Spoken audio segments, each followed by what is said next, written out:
Welcome to SK study point Siliguri.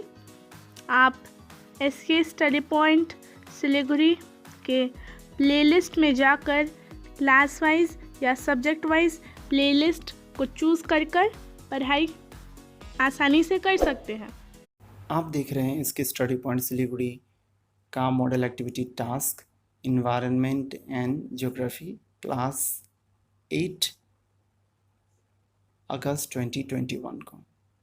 जी हाँ, अगस्त 2021 में second series का मॉडल एक्टिविटी टास्क 2021 का दिया गया है और इंग्लिश बंगाली में ही क्वेश्चन अवेलेबल है, इसलिए इसकी स्टडी पॉइंट सिलीगुड़ी आपके लिए हिंदी में रूपांतरित करके क्वेश्चन पेपर का सॉल्यूशन लेकर आए हैं। अगर अभी तक आप इसके स्टडी पॉइंट सिलीगुड़ी को सब्सक्राइब नहीं किए हैं तो तुरंत सब्सक्राइब कर दीजिए, लाइक और शेयर करना बिल्कुल नहीं भूलिएगा। तो चलिए इसकी स्टडी पॉइंट सिलीगुड़ी का मॉडल एक्टिविटी टास्क भूगोल क्लास 8 2021 अगस्त महीने का शुरू करते हैं। देखिए, पहला क्वेश्चन जो है वह MCQ टाइप क्वेश्चन है और इसमें सही उत्तर को आपको टिक करके बताना है कि सही उत्तर आपका कौन सा है। पहला क्वेश्चन देखिए आपके पास दिया गया है और इसका पहला क्वेश्चन का सही उत्तर है बी, पूर्वोत्तर व्यापारिक वायु। ठीक है, north east trade wind. Next देखते हैं 1.2 को। इसमें सही जोड़ा चुनना है आपको और सही जोड़ा चुनकर बताना है कि सही जोड़ा कौन सा है। तो इसमें सही ऑप्शन आपके पास में है डी नंबर। देखिए, lowest air pressure at the centre of cyclone, the I of the cyclone. ठीक है, यहाँ पे चक्रवात की आँख यहाँ पे लिख लीजिएगा। ठीक है, तो उम्मीद कर रहा हूँ आपको 1.2 भी समझ में आ गया होगा। आगे बढ़ते हैं, नेक्स्ट क्वेश्चन 1.3 को देखते हैं और इसमें आपको बताना है विश्व की सबसे बड़ी मीठी झील, मीठी पानी का झील कौन सा है। ठीक है, तो सही उत्तर है सी नंबर, सुपेरियर झील। ठीक है, आगे बढ़ते हैं क्वेश्चन नंबर 2.1 के लिए या 2 के लिए, जिसमें फिल इन द ब्लैंक्स करके आपको सही उत्तर बताना है। ध्यान से देखिएगा कौन सा होगा। पहला का आंसर उत्तर पश्चिम भारत में बहने वाली स्थानीय हवा खाली स्थान है। तो सही उत्तर क्या है, लू। ठीक है, सही उत्तर है लू।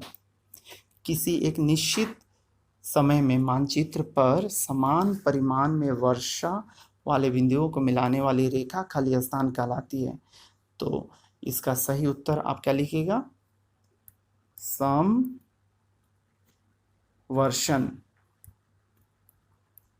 हिंदी में, और इंग्लिश में इसको बोलते हैं आइसोहाइट। तो इंग्लिश नेम भी लिख सकते हैं आप, हिंदी नेम भी लिखकर आपका आंसर को तैयार कर सकते हैं। खालिस्तान रेगिस्तान जो दुनिया के सबसे शुष्क स्थानों में से एक है, दक्षिण अमेरिका की एंडीज पर्वत के पश्चिमी भाग में स्थित है। तो सही उत्तर इसका होगा आटाकामा। ये आंसर लिख लीजिए आप। तो उम्मीद कर रहा हूँ आपको फिल इन द ब्लैंक्स समझ में आ गया होगा। आप सही से इसी तरह से लिखकर आंसर को सबमिट कीजिएगा और कमेंट सेक्शन में जाकर कमेंट जरूर कीजिएगा कि आपको यह वीडियो कैसा लग रहा है। आप देख रहे हैं क्लास 8 का मॉडल एक्टिविटी टास्क अगस्त 2021 को। देखिए, क्वेश्चन नंबर 3 को हम लोग समझने की कोशिश करते हैं। इसमें दिया गया डेयरी फार्मिंग जो नॉर्थ अमेरिका के प्रेरीज में फैला हुआ है क्यों विकसित हुआ है, इसको बताना है। उत्तरी अमेरिका की प्रेरी में डेयरी फार्मिंग क्यों विकसित है, इसको बताना है। ठीक है, देखिए ध्यान से देखिए और समझिए। उत्तरी अमेरिका की प्रेरी में डेयरी फार्मिंग के विकसित होने के निम्नलिखित कारण है।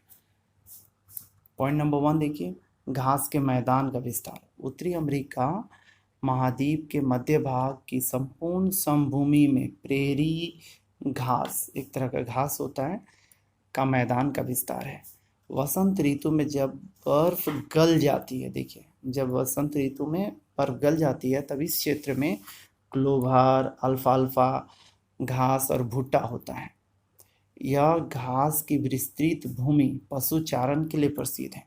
अब देखिए पशुचारण होगा तब उत्तम किस्म के हिमागार बनाना पड़ेगा। क्यों? क्योंकि दूध के संरक्षण के लिए चाहिए, है ना। तो दूसरा पॉइंट देखिए, उत्तम किस्म का हिमागार।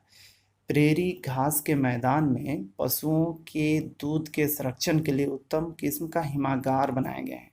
इस कारण दूध को सही तरह से हिमागारों में सुरक्षित रखा जाता है। तीसरा पॉइंट देखिए, उच्च कोटि के मशीनरी तथा कुशल श्रमिक का होना। प्रेरी घास के मैदान में उच्च कोटि के मशीनरी की उपलब्धता है। कुशल दक्ष कहने का मतलब है श्रमिकों का होना भी एक महत्वपूर्ण कारक है। इस तरह से हम लोग देखते हैं कि प्रेरी घास के मैदान में डेयरी फार्मिंग का विकसित होना निम्न कारणों के कारण, निम्न फैक्टर्स के कारण 3.2 को इसमें दिया गया है। विश्व के सबसे बड़े नदी बेसिन की 3 भौगोलिक विशेषताएं लिखनी। सबसे बड़ी नदी कौन है? अमेजन नदी है। ठीक है, पहला पॉइंट हो गया। और इसी की बेसिन सबसे बड़ी बेसिन होगी।